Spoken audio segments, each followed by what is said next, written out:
Hello class, a very good morning to you all. Today we'll be discussing a very interesting clinical topic, that is otosclerosis. Since we have missed the last week's class, so today what I'll do is I'll try to cover otosclerosis and a part of facial nerve as well. So let us begin.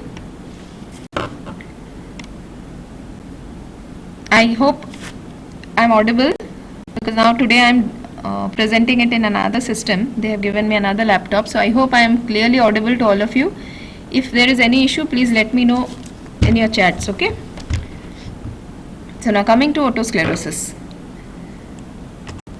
So the main learning objective of today's class, the outcome, what you should be knowing after the end of this class is the important anatomical aspects, why the otosclerosis develops. Second is its pathogenesis, the clinical features, how to diagnose this case, what are the treatment and what are the complications. So what is the most relevant anatomical component? This is just to revise.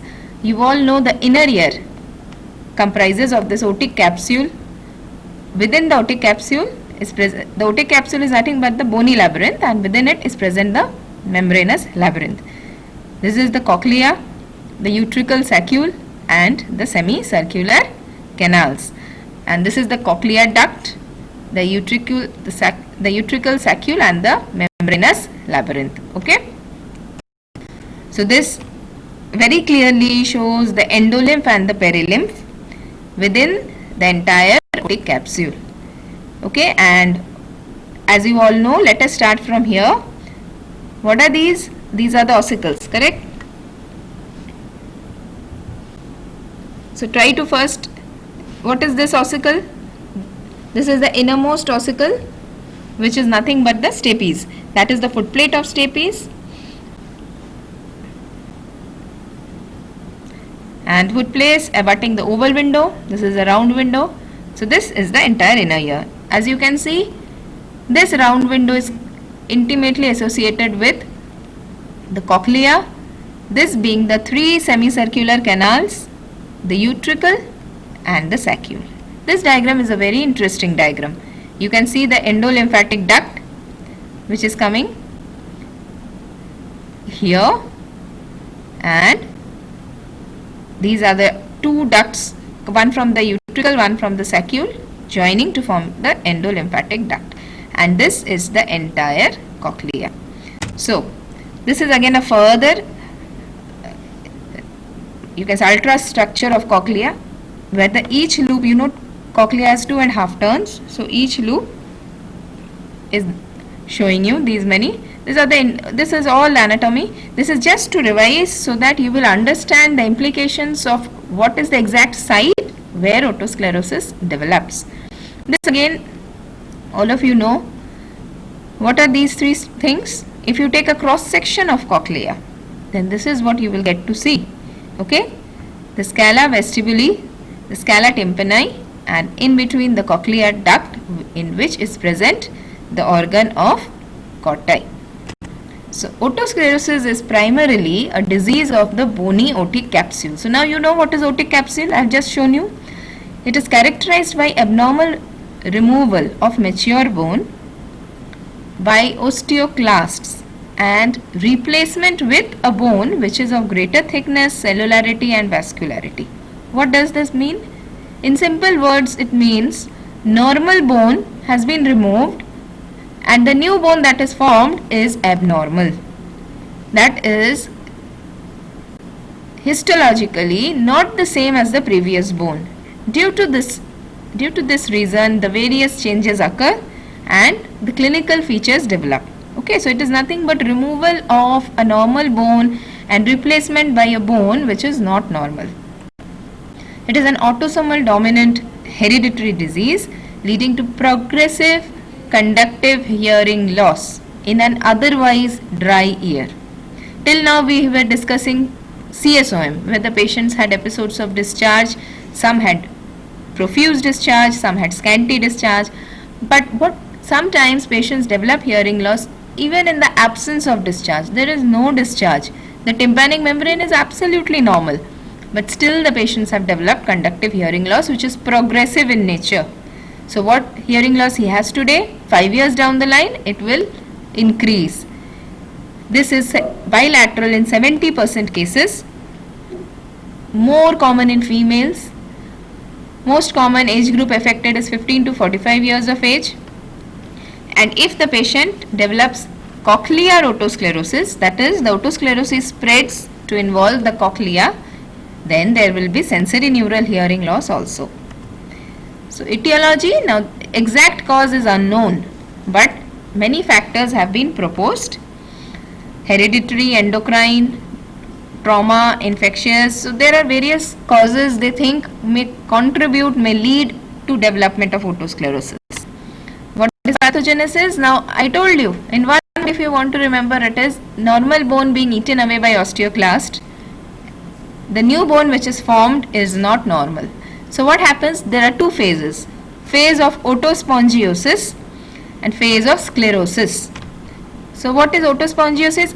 Excess activity of osteoclasts, osteocytes, histiocytes with active bone reabsorption.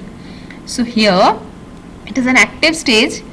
So vessels are also dilated, which gives rise to Schwartz sign. What is Schwartz sign? We'll come to it even in the clinical features, but for now you remember, because of the dilated vessels, the Schwartz sign is the promontory gets a pinkish hue, pinkish coloration. So if you see the ear, the external ear, from there if you are seeing with a you can say an otoscope, or even with a bullseye lamp, if you are focusing on the tympanic membrane, you will see a pinkish hue beneath the tympanic membrane. Please remember, these patients have intact TM, a very healthy, normal, transparent tympanic membrane. So you can, if you see the promontory, which is relatively very red looking, through an intact tympanic membrane, that is known as Schwartz sign. So dilated vessels are there. The bone, if you stain it with H&E stain, it will stain blue. That is known as blue mantle sign. And the late phases, formation of new bone in reabsorption areas, new bone which is dense and sclerotic. In this stage, if you stain, it will stain red and starts in the endochondral bone and then involves the endosteal and periosteal layers. So ultimately involves the whole bone. Okay. Depending on the anatomical location, now what is the most common site of involvement of otosclerosis? The stapes foot plate, and more precisely if we say, it is the portion just anterior to the foot plate. Okay, that is the starting point of otosclerosis, a portion just anterior to the foot plate, which is known as fistula antifenestrum, anti, so just anterior to the foot plate of stapes. That is the anterior focus. If this lesion, so first it will involve the anterior half of the foot plate. This lesion will spread from posterior oval window to annular ligament. This is the posterior focus. Circumferential, gradually it will go on involving the ligament totally, obliterating the annular ligament, which is nothing but at the periphery of the foot plate. Then it is circumferential. Biscuit type, lesion is replacing entire foot plate but no involvement of annular ligament. And obliterated means obviously entire thing, the entire ligament and the entire foot plate. The whole foot plate is fixed and it is not moving at all. So what is the main problem if it becomes fixed? The new bone is more dense, more sclerotic, so it is totally immobile. It will not move. And you all know what is the main function of stapes. The sound vibration will hit the malleus, incus and stapes. The stapes foot plate will vibrate and it will vibrate the oval window, from which the cochlear fluids will vibrate, and that will lead to generation of action potential. That will ultimately lead to hearing. So if that vibration of the stapes foot plate is stopped, so the sound conduction is hampered and thereby leading to conductive hearing loss for the patient. So these are the types we were discussing: anterior, posterior, circumferential, and then obliterative is where the whole thing is converted into an otosclerotic plate. Sometimes, apart from what we have just discussed, the foot plate, apart from that, other areas can also be involved. Round window, cochlea, apex of cochlea, cochlear aqueduct, semicircular canal. So these are the various areas which can get involved. And what are the types of hearing loss? Most commonly you get conductive hearing loss. Okay, so initially the patient will present with conductive hearing loss. Later it will progress to sensory neural hearing loss. What happens from the foot plate area? It goes and affects the cochlea because that's a surrounding bone, and then it will involve the cochlea, and which will lead to sensory neural hearing loss. Okay. So how will you diagnose this case? So what happens? Typically, because it's more common in females, so female in the middle age group will present with this kind of a symptomatology. It will be a gradual onset of hearing loss which is progressive in nature, and it is increasing with time. Initially it was less in intensity. Gradually conductive component is again added on with sensory neural component, so the hearing loss will go on increasing. Usually it becomes apparent around the age of 30. Less noticeable when it reaches 25 to 30 dB.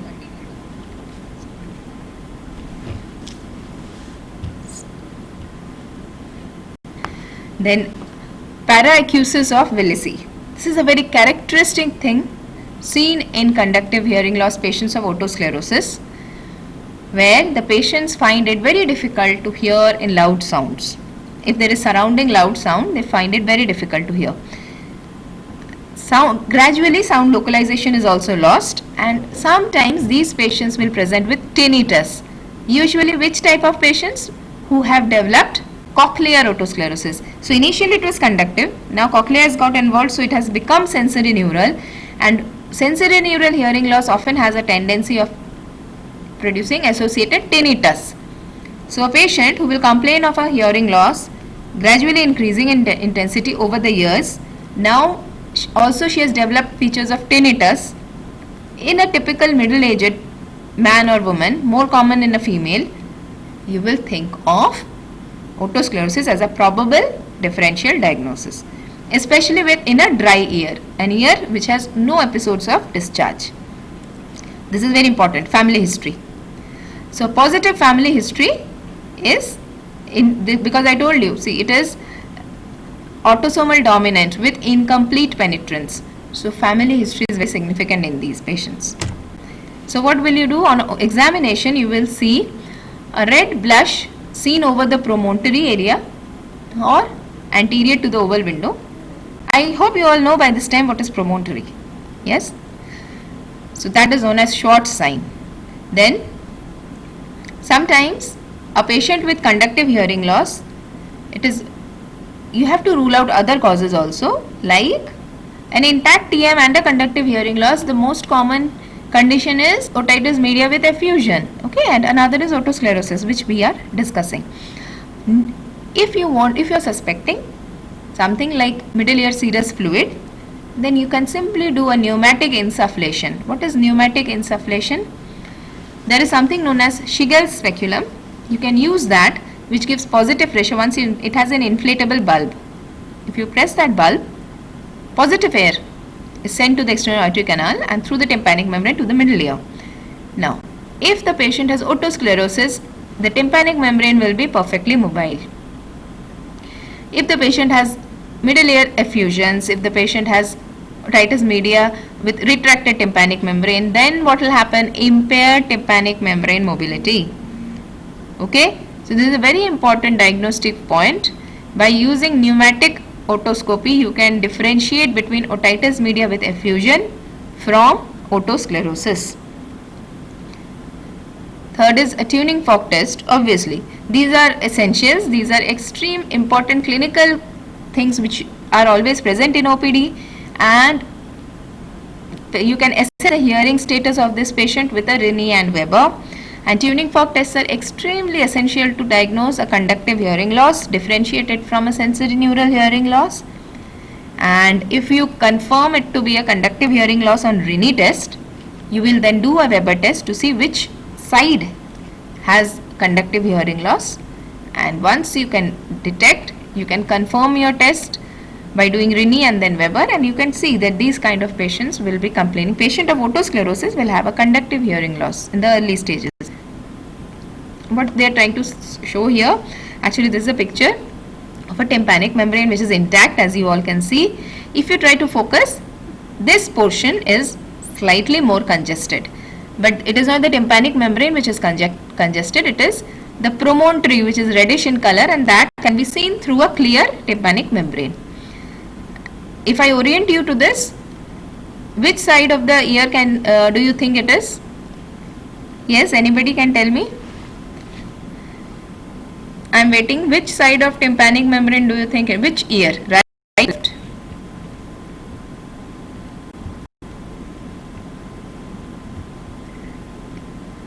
Yes? Anybody? In your answer in your chat?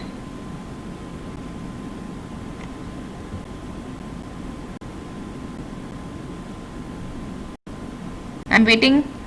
Right or left?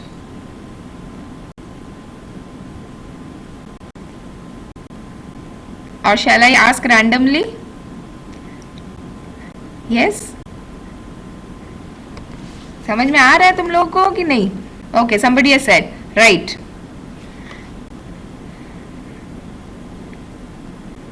Others are still wondering, or they're out somewhere having tea?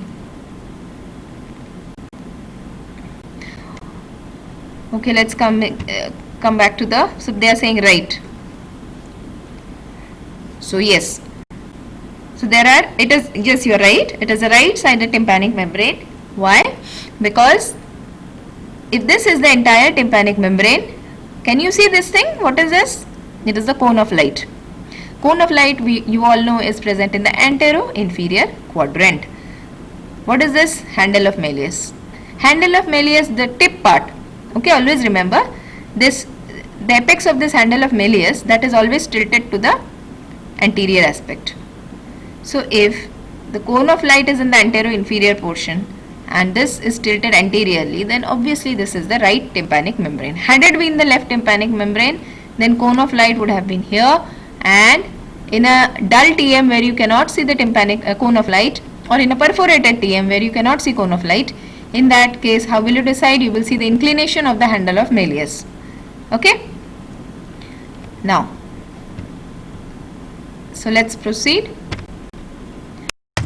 So this is Schwartz sign which I was saying, a condition of hypervascularity seen as a pink reflex over the promontory, which is a sign of active otosclerosis. Weber, Rini and Weber, this is just to show you the importance and significance of tuning fork tests. Okay, whenever you are asked what are the hearing tests you will do, don't jump on audiometry, tympanometry. Okay, the first thing you should always say is a tuning fork test, which is always in your pocket. The tuning fork, you can easily assess it in the OPD, and preferably it is done with a 512 Hz tuning fork. And this is just the interpretation of Rini and Weber. You all know this, I don't need to go to the detail, but you have to always do this to rule out any sensory neural hearing loss in the patient. So Rini and Weber, these are just to show you how it is done. Now this is the audiometry finding. So after you have done a tuning fork test and you have come to the conclusion that this patient is having a conductive hearing loss, you will do a audiometry. So this also audiometry, now you should be able to interpret audiometry, we have discussed it. So this is a air conduction curve, this is a bone conduction curve. In pure tone audiometry, loss of air conduction at lower frequencies and bone conduction remains normal, except sometimes it can show a dip at 2000 Hz, Carhart's notch, which will disappear after successful surgery. So what happens in these patients? Time and again I am telling you, these patients present with conductive hearing loss. So if a patient has conductive hearing loss, what will happen? The AC curve will go down, but BC curve will remain almost above normal, that is above 20 decibel. AC curve will go down to the extent the patients usually develop hearing loss up to 50 to 60 decibel of hearing loss. So see, the curve is also somewhere around here, around 60 dB. The bone curve, obviously, because the inner ear is intact, whatever is happening is otosclerosis on the foot plate or somewhere around it, and it is only in the late stage that cochlea is involved. Okay, but otherwise it is a conductive hearing loss. Then why this bone conduction problem is there? Yes, but this is something typically seen in otosclerosis, where the bone conduction curve will dip roughly at around 2000 hertz, and again it will increase. This dip is known as Carhart's notch. Always remember, Carhart's notch is a dip in the bone conduction curve and not the air conduction curve. What does this mean? This means when the sound is given at 500,000 hertz, he is hearing it well, but at 2000 hertz somehow he is not able to hear it. Again you increase it to 4000, his hearing comes back. So this sensory neural component of 2000 hertz going down, they have done it in hundreds and thousands of patients, and they have seen that all of them are presenting more or less with this typicality. That is when scientists have come to the conclusion that this is something which is typical for otosclerosis. This dip is known as Carhart's notch. What is the cause of this Carhart's notch? What happens? Middle ear, there is something known as resonance. In sound you have studied. So ear also has resonance. External ear has some resonance, tympanic membrane has its own resonance, middle ear ossicles have their own resonance, foot plate has its own resonance. Resonance is where it can vibrate the most. So what happens is, once otosclerosis develops, the middle ear resonance is altered, because I told you the bone which is lost, now the new bone which is formed is not healthy bone. So the resonance of the ossicle or the middle ear, wherever otosclerotic patches have formed, that resonance has changed, because of which at 2000 hertz the conductivity which should have been good is not as good, and again at 4000 it improves. This is nothing but due to change in resonance of the bones of the middle ear. So you got a dip which is known as Carhart's notch. Another very characteristic finding is speech audiometry. If you do a speech audiometry, what happens, especially with people with a little progressive hearing loss over the years, if they have been 5 years, 6 years, they develop defect in speech assessment, which is known as, there is something known as SDS, speech discrimination score. Speech discrimination score. This scoring is done in patients with otosclerosis. So if you are suspecting otosclerosis, apart from clinical assessment, history taking and clinical assessment, otoscopy examination, pneumatic otoscopy, tuning fork test, audiometry, and then speech discrimination score. What is the meaning of speech discrimination score? In layman word, if I tell you, that means discriminating speech. One thing is hearing sound, one thing is understanding human speech. Can you get me? The speech discrimination score is altered in patients with otosclerosis. That is to say, even if they are able to hear a sound, but of that same intensity, if a person is speaking, they will not be able to understand what the person is speaking. Discriminating between words of that person and the other person's language is difficult for them. Whereas that same intensity, if there is a loud sound, 40 dB if there is a sound, if the chair has fallen, if somebody is clapped, somebody has called him, he'll be able to respond. But then of that same intensity, if a person is talking to him, he is not able to understand the words very clearly. That shows a reduced speech discrimination score. This is a very good diagnostic tool in patients with otosclerosis. Okay, just remember SDS, speech discrimination score, is low in patients with otosclerosis. Okay, but only in advanced otosclerosis. Now then this is tympanometry. This also we have discussed earlier. So here you get AS type of curve, which is in this curve is seen in otosclerosis. Why? Because obviously ossicle is fixed, so compliance is less. It is fixed, it is not able to move. So even if vibrations are coming, it is not allowing those vibrations to reach to the inner ear. So that is reduced compliance, which is giving rise to AS curve. Radiological investigations, yes, in some cases CT scan may be required, and in some cases MRI. Okay, but they're not routinely done. But yes, they may be required, especially if cochlear involvement is suspected. Okay. How will you treat a patient with otosclerosis? The main aim is to reduce the osteoclastic bone resorption and inhibit proteolytic enzymes to reduce the bone resorption and slow the progression of sensory neural hearing loss. Now what happens? Medical management and surgical management. Medical management, sodium fluoride used to be given. Nowadays it is very rarely used. Okay, sodium fluoride and bisphosphonates, which are supposed to reduce the activity of osteoclasts. Now surgical management is the management of the day. That is what is being preferred. Okay, but there are certain situations. It is not that any patient of otosclerosis you will blindly do surgery. No. So what are those conditions where I will not do surgery? First thing, I will come to the contraindications.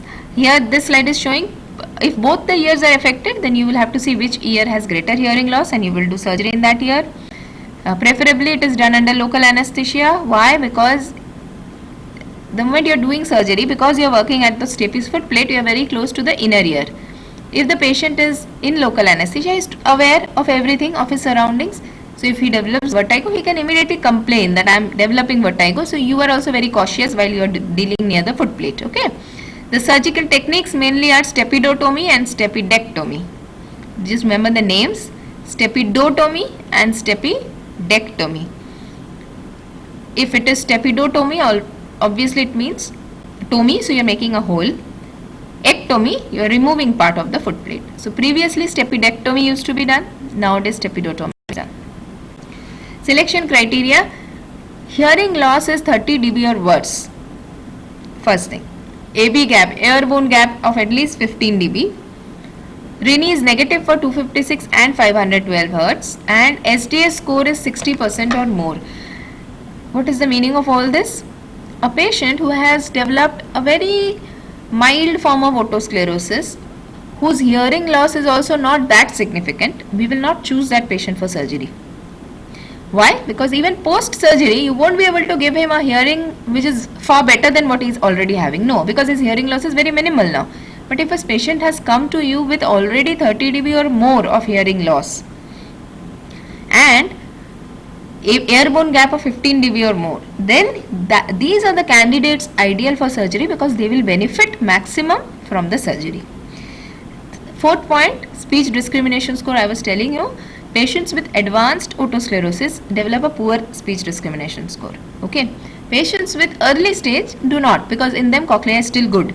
So what happens in these patients? If you operate, you give them a good hearing. If a person's SDS score is poor, which happens in cochlear otosclerosis, what will happen is you do a surgery, his hearing has improved. But what is the point of good hearing if he is not able to understand human speech? The most important reason why we want a person or anybody wants to hear is he wants to hear human speech. He wants to interact and communicate with people. A person whose SDS score is low, in that even if you are helping the vibrations to reach the cochlea, but if he is not able to interpret, then there is no point. So we only do surgery in patients in whom we know that after surgery he'll be able to understand the speech very well. So cochlea is not that much involved. So SDS score of 60% or more is a must before you plan for surgery. Stepidotomy versus stepidectomy. Nowadays stepidotomy is preferred. It is safer, lower rate of high frequency SN hearing loss post-op. But stepidectomy used to be done previously and they say that it has less chances of recurrence. But obviously it is a gross thing because you are removing part of the foot plate. Now this is just trying to show you in very simplified diagram. This is the foot plate. Okay, foot plate is fixed, immobile, it is not serving any purpose. So what we do, we make a hole in the foot plate, remove this stapes superstructure, we totally remove it. Sorry, and totally remove the stapes superstructure and you place a piston.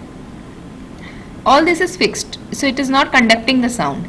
You have made a hole and you have we placed a piston like this, so that now the sound from the malleus to incus, from incus through the piston, through the hole, it is directly vibrating the inner ear fluids. Okay.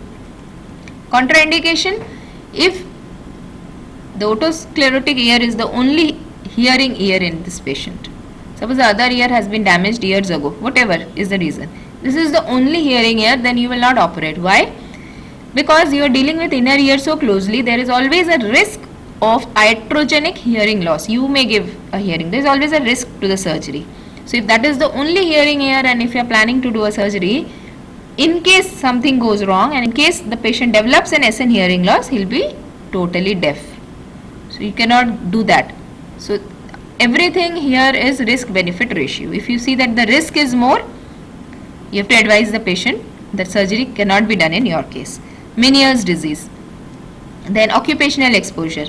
People who are deep sea divers, pilots, who are exposed to pressure changes during their work. Often you have to consider everything, you have to explain to them that these are the possible sequences which may happen, and then you have to go for surgery. Okay. For perforated TM, otitis externa in young children, these are not done. Why it is not done in perforated TM? If the TM is perforated, it is always a source of infection, right? And when you are doing a stepidotomy, you are making a hole to the inner ear. So you have made an opening and a window to the inner ear. So a patient should have a dry ear. If a patient has a tendency of developing CSOM or already having a perforated TM, you will never do otosclerosis surgery, because then infections, you are only making a channel for the infection to go into the inner ear. And inner ear infections, you all know how dangerous it is. Okay, labyrinthitis straight away leading to CSF infection and meningitis. So you should not do any surgery in patients with CSOM. You should not disturb the inner ear. Okay. So that was all about otosclerosis.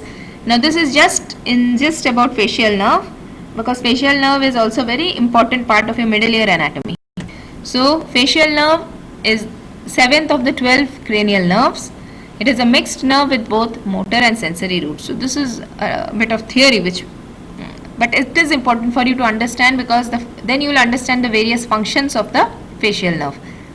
It emerges from the brainstem between pons and medulla, controls muscles of facial expression. But is that the only function? No, it has many other functions. It functions to provide taste sensation. It carries the taste sensation fibers from anterior 2/3 of the tongue and oral cavity. It supplies preganglionic parasympathetic fibers to several head and neck ganglia. So this is just embryology. It develops from the hyoid arch or the second branchial arch and divides. It has two branches.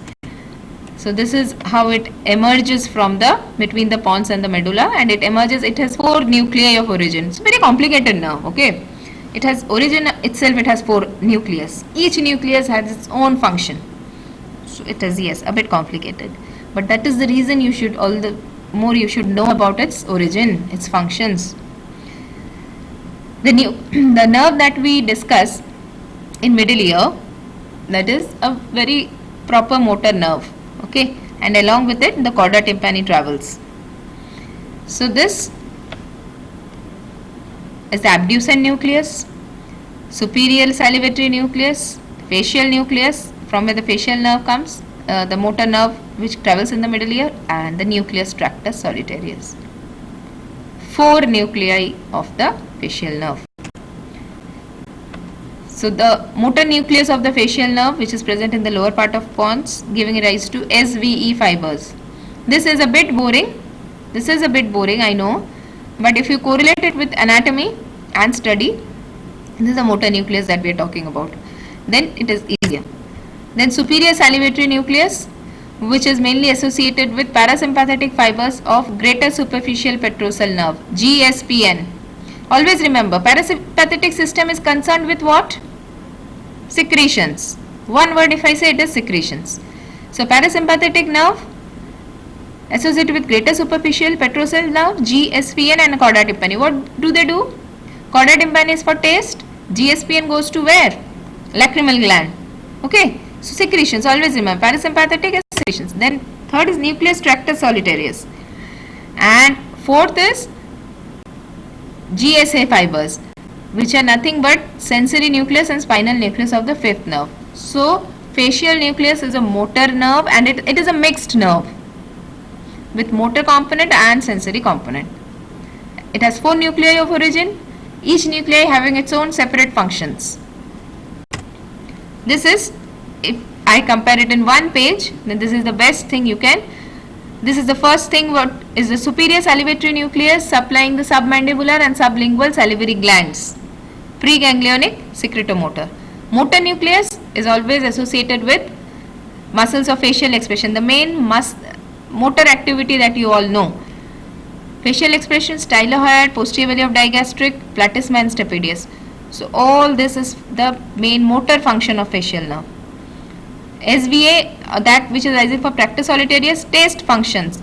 Taste buds present in anterior two-third, all the taste sensation from anterior two-third of the tongue.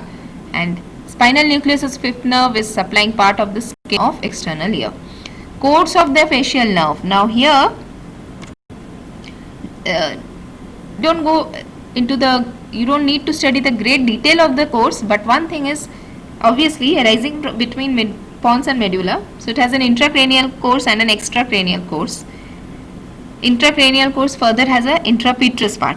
So you have to just understand up to the stylomastoid foramen is the intracranial course, and then which includes the intratemporal course also. Once it is out of the stylomastoid foramen, it is extratemporal course. This diagram is important. Okay, very nice diagram. Right from where it is coming out from the internal acoustic meatus. Then are the various branches which the facial nerve gives. Okay. Remember, this is in relation to the ear we are studying. So intracranial part, extracranial part. In extracranial you have intratemporal, that is within the temporal bone, whatever is happening with the facial nerve is the intratemporal part. Once it comes out of the stylomastoid foramen, this is the stylomastoid foramen. Mastoid process you all know, the part behind your ear, that mastoid process and the styloid process. In between is the foramen, which is known as stylomastoid foramen. The moment facial nerve comes out through this, it becomes extratemporal. So in intratemporal it gives rise to GSPN branch, stapedial nerve, chorda tympani. And once it comes out, first branch is the posterior auricular nerve, and then the various pes anserinus, which is supplying the parotid. Okay, not supplying the parotid, it is through the parotid. Through the parenchyma of parotid, this pes anserinus or 5-6 branches are going and then supplying various parts of the face.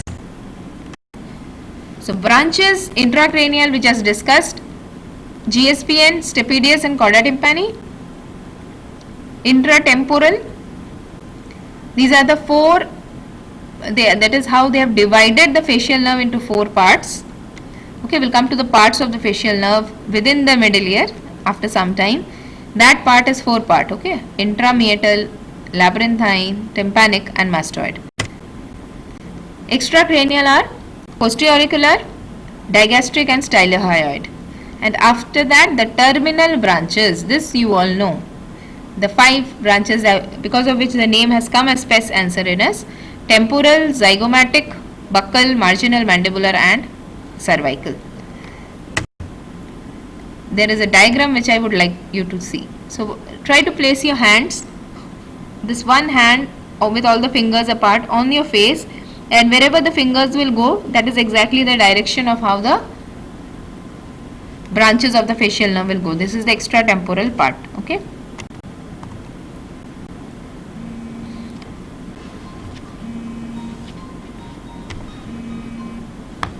So at the exit from the stylomastoid foramen, posterior auricular nerve supplying the auricularis posterior and occipital belly of the occipitofrontalis muscle.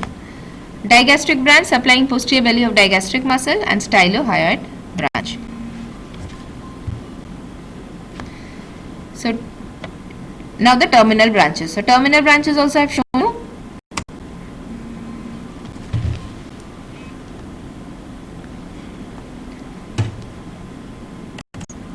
Then what happens here? Individually, now you have to study what are the branches and what are the parts they are supplying. Okay. Anterior branches supplying the frontalis, orbicularis oculi, and then the temporal, zygomatic branches of the facial nerve obviously running across the zygomatic bone, and here they are supplying orbicularis oculi. Now what happens here? Buccal branch, it is the largest branch, most clearly seen, and it will pass 1 centimeter above the parotid duct, okay, and it is a very prominent branch supplying below the orbit and around the mouth. So this is in short. Whenever you are asked to enumerate or to discuss the branches of facial nerve, this kind of description with a flow chart, try to give you answers in these kind of flow charts, okay. So what is this? Emojis. But where has the concept come from? Facial expression. So one nerve which is monitoring all the facial nerve expressions of all the facial expressions of a person. So here one thing which is very important for you to understand, facial nerve lesions. Now that you have some idea about the anatomy of facial nerve, I have shown you the diagram where there are 4 nucleus. The motor nucleus between pons and medulla, you have the superior salivatory nucleus, you have the nucleus tractus solitarius and the spinal nucleus. From there all the branches are coming out.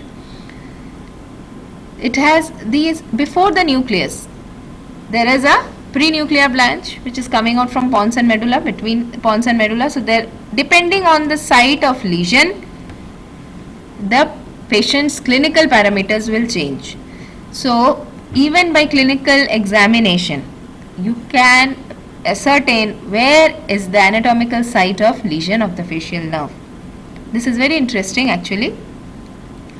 Facial nerve lesion can be supranuclear type or nuclear type, nuclear and infranuclear. In supranuclear type of facial nerve lesions, what happens? There is paralysis of lower part of the face of the opposite side, partial paralysis of upper part of the face with normal taste and saliva secretion. Stapedius is not paralyzed. What is the meaning? So if it is a supranuclear lesion, see, nucleus are all here, the fibers have started from here. So if the lesion is above the nucleus, then what will happen? That means the lesion has occurred before the crossing. So in this case, if you see, this is the facial nerve, correct? If in this case there is paralysis of one half of the face, that too only the lower half. Why? Because in upper half there is cross reinnervation. Whereas in case of a nuclear lesion or infranuclear, if that is, the lesion is below the nucleus, so crossover has already happened, and now if the lesion is there, then the entire half of the face is damaged. What does this imply? In supranuclear lesions, there is contralateral paralysis of only the lower half of the face, because the upper half is spared. Why? Because it is getting innervation from the opposite side. Whereas in infranuclear lesion, there is paralysis of ipsilateral entire half of the face. Okay. So here upper motor, this is you all have already studied, so this is nothing but a way of an example of how an upper motor neuron lesion and a lower motor neuron lesion clinical presentation will vary. Okay, this is another diagram showing the same thing. So this is what I wanted to discuss with you today. Please go through upper motor neuron, lower motor neuron lesion, and the supranuclear paralysis, what are the features, infranuclear paralysis, what are the features, and go in detail, study it. If you have any doubt, we'll discuss this thing again in the next class, because this is very important, because then you will understand how a patient with facial nerve damage prior to the nucleus will present, how a patient with Bell's palsy will present, how a patient who has damage only to selective fibers of the facial nerve will present. And with clinical history and examination, you can even reach to a diagnosis, probable diagnosis of the site of lesion. Okay, so this is showing you something about upper and motor neuron lesions. So we'll continue the remaining part of facial nerve in the next class. I deliberately did not continue the whole part today because the anatomical part is a bit exhaustive. I want you all to go and read that today so that you will, next class will be very interesting, where we'll only correlate this anatomy with the clinical features and then the treatment of facial nerve paralysis. So you guys having any doubt? From next class be prepared for questions. Okay, that doesn't mean you will it will not be an exam, it will be just random discussion. Okay, but that is very important for me. And one more thing is, I don't know when your exam dates are due, but prior to your exam we are actually thinking along the line of assessment. It will be just an assessment, a classroom assessment type of thing, so that you will also get your orientation. So try covering the topics. See, because it is not possible for me to cover all the topics in this span of time, I'll be touching only the main topics, but you guys in the meanwhile try to cover the other portions also, so that maybe in a month we'll be having one assessment exam in all the 3 subjects. Okay, so, and I'm still waiting for your doubts. Anybody?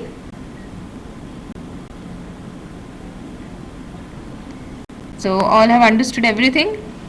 So go back home, study, and next class will be discussing the various symptomatology of facial nerve paralysis, how each type of paralysis will present. Okay, so okay, bye for now, have a good day.